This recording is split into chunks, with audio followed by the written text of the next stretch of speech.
Day 227 of the Ukrainian war map, also known as the Russo-Ukrainian War. Juzzy here, and today is another quick update as I take a simplified and down-to-earth approach to some of the most important happenings on the ground in Ukraine today. And as always, we start off with those Russian military personnel losses. So currently sitting on 62,060. So that's about 400 more from the previous day. So certainly above average for the day. Then we look at the Russian hardware losses. So today the armored combat vehicles, an additional 18 losses there. So that's quite hefty. For tanks, there is an additional 6 losses, and for artillery, plus 1 chopper there as well. But what we'll do is jump back to the map now, and on a special day like today, the internet is ablaze with information on the Crimean bridge explosion. So effectively what we have here is a fuel tank exploded at the tail of a freight train crossing over the Crimean bridge. I'll just zoom into that one here. So it's right there, which is of course within the Russian occupied Crimean Peninsula. Now this is quite a big deal for reasons I'll get into shortly, but first of all, just some information on the bridge. This bridge has 2 transportational components to it. So one is the automotive car bridge and the other is the rail car or train bridge. Truly a Russian crown jewel this bridge is. Now I'm sure there will be plenty of jokes about it, like Sergei the Smoker found a nice scenic view or things like that. But in terms of the photography itself, I was just astonished by that beautiful, or that natural sunlight beauty in some of these photos. And the explosion actually occurred at 6 AM local time as the sun was rising. Now certainly the Russian political system has been scrambling to make sense of this and save face. Instead of being quick to blame someone like Sergei the Smoker again, they were pretty quick to blame Ukraine this time. So Russian sources said somebody planted a remote bomb on the train in the mainland, that is the Russian mainland, where the cargo was coming from, and detonated it when the train was on the bridge. We do have conflicting reports and conflicting information. I mean, for instance, Crimea's Russian-installed illegal parliament said that the damage was quote-unquote insignificant, which of course there's countless photos and footage to suggest otherwise. So the propaganda machines on different sections weren't quite up to speed with what each other were looking to say about it. Now, the railway bridge is now out of commission, and as is one lane of the car lanes on the bridge there as well, in one direction. So naturally, the whole bridge is actually closed for the meanwhile, and Russia is not yet able to determine when it will be repaired and opened back up. Now, getting into the implications a little bit. So the implications of this are pretty devastating for Russia. Russia can no longer bring supplies via railcar into Ukraine, at least for now. Railways for Russia is a huge lifeline, effectively, as the Russian army relies heavily on rail. It's going to hurt them a lot. And now, without constant supplies via this bridge, the Russian war effort in southern Ukraine is extremely likely to collapse. And let me explain that. And likely to collapse at this really particular point in time where they've just commenced a large military mobilization. Now, the problem with Russia using other rail lines in the south of Russian-occupied Ukraine, like Zaporizhia, the Oblast, or in particular the Donetsk Oblast, is that these rail lines, indicated by the white here for some part, have to travel through this narrow corridor in the south of Donetsk, which is not a safe passage. And it's practically within range of nearly every Ukrainian artillery or missile rocket launcher system, and in some particular choke points, even the humble Javelin missile. Could you not? So in particular, where the rail line runs through on the occupied southern areas of the Ukrainian lands here, is see this settlement or city called Volnovika. This is the one that's in striking distance of pretty much anything. So the Russian counteroffensive southern effort relies heavily on this bridge that's been, let's say, at least temporarily taken out.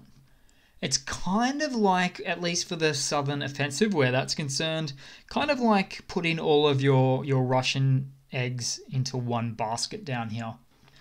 Because transporting daily high numbers of Russian troops, daily supplies for food to feed the troops, hundreds of thousands of liters of fuel per day to support the troops in the field, particularly with tanks and other logistical vehicles, not to mention constantly needing to resupply the Russian forces with munitions every single day. Because that's how the Russian military system works. Just keep pushing supplies as much as they can to the front line, particularly artillery shells. So, in a bit of a summary there, all of this means that this particular loss today for Russia means that Russia is even more strained in a situation or environment that already had a strained logistical system. And as one of the old war sayings go, in war, infantry wins battles, but logistics wins wars. Now here's some interesting information about this bridge and its history, which I mentioned on day 177. So it took 3 years to build. It completed its build in 2018. Note that the construction only started after Russia commenced its occupation of Crimea, the Crimean Peninsula, in 2014. It cost $4 billion USD to build. It's about 11 miles or 17 kilometers long. It is in fact the longest bridge or sea bridge in Europe. And most importantly for Russia, it connects the Crimean Peninsula to Russia, making it strategically important for the Russian military.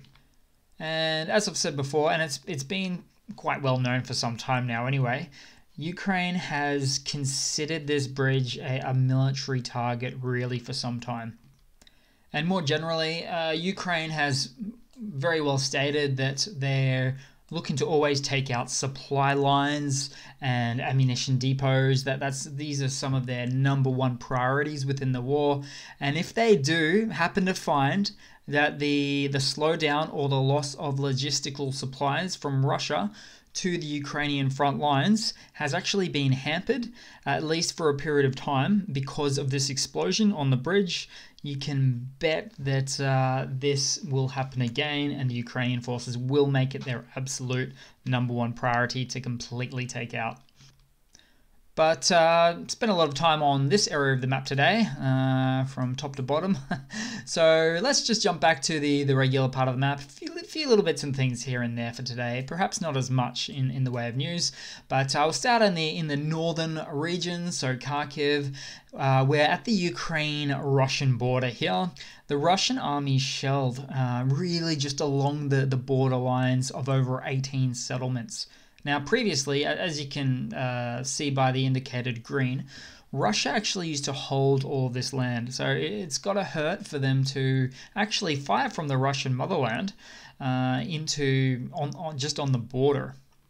It's kind of like 2 steps forward and 1 step back, or 1 step forward and 2 steps back for Russia. Now, in the Donbass region, well, speaking of railway lines or stations in particular here, there was a strike at the Ilovaisk railway station in the last 15 hours or so. In fact, I don't do this very much, but let's pull up the fire map and we'll probably see. Yeah, so there it is. Yeah, within 12 to 24 hours, it says right there. Again, Ukraine considers this strategic, so that's what it is. Not a lot of change on the ground otherwise for the Donbass region in the last 24-hour reporting period. There's been heavy fighting, of course, around Bakhmut and around the central area, but particularly in Pisky here as well, what I've always considered or called the outer suburb, which isn't really that far. Let's have a look from downtown city of Donetsk. So 11 kilometers, let's say about 6 to 7 miles. So not a great distance there at all, but a mass intensification of exchange of artillery shells between each side there. Then we'll just quickly move into the Kherson or Kherson region there. Again, not a lot of changes in terms of what we can see on the date map. Now, there was a little bit of, so the Ternovi-Pody settlement moved into the blue zone right here. So sort of etching forward settlement by settlement as they're taken out. It seems little gains happen all the time, but massive gains sometimes happen all at once. Not the least of which, as an example, is the northern bank of the Danipro River there. Oh, and I might have mentioned it before, but you've got all these oinky pigs here. That just stands for Russian forces. In particular, it's like a battalion, which is said to be up to 1,000 people or Russian forces per battalion. Having said that, Russia has had a lot of issues filling the ranks even since day one, so their battalions are said to be actually quite a bit smaller than your typical standard one. And just in terms of spoils of war or loot or captured hardware from the Russian side, Russian captured hardware by the Ukrainians. Got this quick video here of a Mr. S self-propelled howitzer. And I realize these can look a lot like a tank, for instance, but notice the absolutely massive turret on them in comparison to a tank.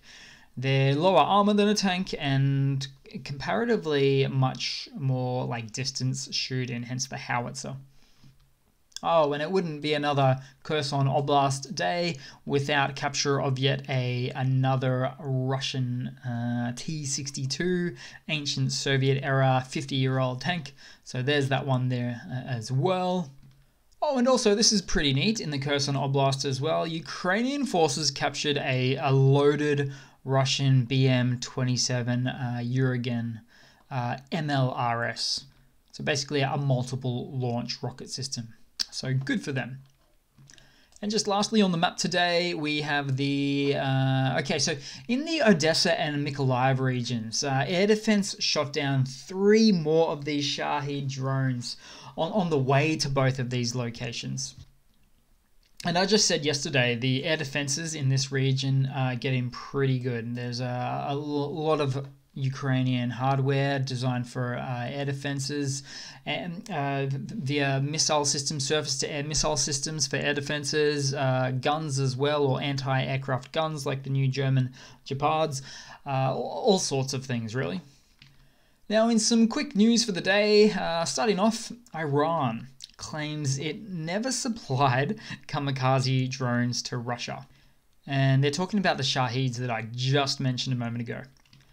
Now, over the last week, Russian troops have regularly used these Iranian-made Shahed 130 or -136 drones to attack Ukrainian cities. And there's countless footage of them being shot down, some perfectly intact. And this is interesting because Iran, ally of Russia, previously was the most sanctioned country in the world before Russia, even more so than North Korea. But I suppose amongst their own civil unrest happening in the country right now, combined with their potential disappointment of Russia's lack of success in Ukraine, may be all the cause for Iran to maybe save some face and distance themselves a bit from Russia. So when your Iranian ally starts to distance itself from you, politically speaking, that doesn't look good for your country, i.e. Russia. And in some other news, France creates a €100 million fund for Ukraine to purchase weapons. And on that topic, in some other news as well, the IMF, so the International Monetary Fund, its executive board approved a 1.3 billion USD package as well for weapons and all sorts of aid. Now, these types of fiscal or monetary packages are under special arrangements with low to no interest rates or no obligations to pay back during time of war. And just a couple of quick funnies to round off the day with. The first one is a video here. It's a bit odd, actually. So we have a video of basically like a Putin rally here, where the people there are actually doing what looks like a Hitler salute, or I should probably say a Nazi salute. It's just not a good look. Oh, and just note, for all these sorts of political or Putin rallies in Russia these days, it's been widely reported that these are state workers that are bussed in from their offices to go ahead with these rallies and celebrations. So morale is never as high as it looks here. And obviously this is a propaganda piece created by Russia for their own Russian citizens as well. And just lastly for the day, another funny that's fairly fitting for the situations of the day. So a new Ukrainian stamp pushed out by the Ukrainian post office in honor of the Crimean bridge. Bit of a odd Jack and Rose Titanic moment there. But we don't know for sure exactly the particulars of what happened today with the bridge. I mean, yeah, likely a bomb by a partisan on the Russian side. I've even seen videos already where the Russian side inspected bombs on this cargo and trucks and all sorts of things to ensure that wasn't going to be a problem. So it's embarrassing for Russia either way. Either Ukraine did it and it got past Russia's defenses, or Ukraine didn't do it, and that means that Russia isn't very, very great with their safety procedures or all sorts of things. Also, Gay the Smoker hit again. So that's pretty much it, guys. Thanks for watching. Please leave a comment, subscribe, hit that like button, and I do hope to see all of you guys there in the next one. As I always say, ignore those trolls if you can. I love to hear what they say and talk about when it comes to things like this, like the Crimean Bridge. So yeah, see you guys in the next one. Cheers.